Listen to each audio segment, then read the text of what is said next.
ngo mugabo we aho ugeze ni mu ijuru urasabwa kwitonda. Ndabona itara riri kukuzimana ushobora kuba warabaye ikiganda. Reka ricane. Byatsi. Bivuga amazina kugira rutangire urubanza. Mwami, iri ni ryo tara nakoreshaga nkurikishiriza abantu. Ibyo ninde ubikubajije? Tugusabye kuvuga amazina. Nukomeza kuderanja kujyana mu muriro utazima. Vuga amazina. Nagiye nkora kenshi murikira abantu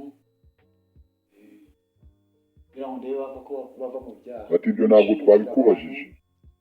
Nutitonda ariko nabanzaga wagusubiza ku isi. Ngerageza kubwira abantu. Birasaba ngo witonde. Ibyo nanjye nashyize mu bikorwa.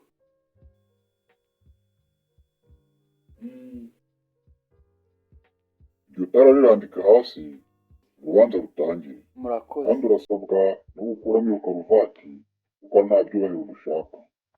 Ariko mwami narimberewe.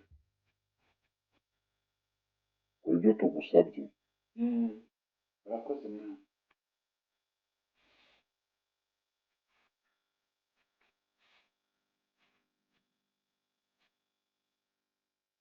Mashire hehe.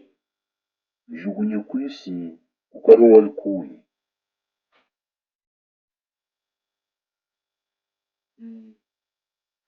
Ariko twagusabye amazina yawe ukomeje kwinangira. Nutitonda urasubira ikuzimu.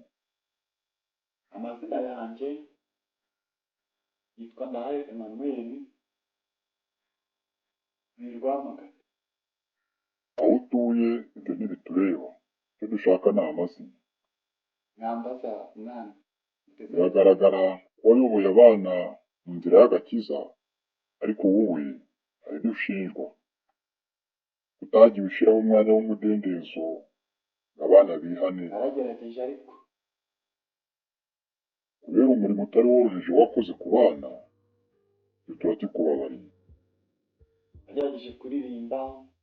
Ibyo ntabwo twabikubajije. Kwigisha n'abana.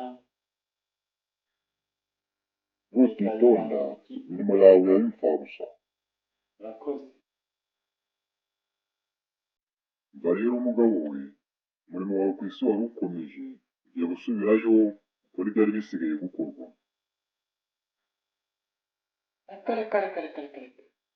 Reka da. Oya. Nibyo kuko umurimo wo kuragira intama wahawe nibwo wari ugitangira. Oya mwami munyihanganire. Ari ahantu mvuye yari bikomeye kandi nawe urahazi wahageze. Ibyo ntabwo bisaba gutera amahane. Witonde.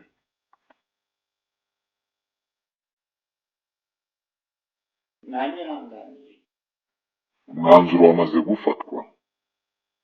Gukora umurimo. Udasubirayo Satani amenya ko nari nageze aha noneho ntari bumperane. Mwami aya mahirwe wari umpaye yowe yakomeje.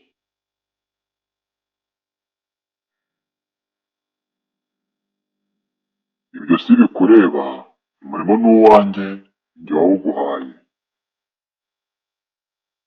Ntacyo ubwo ari bwo bubivuze.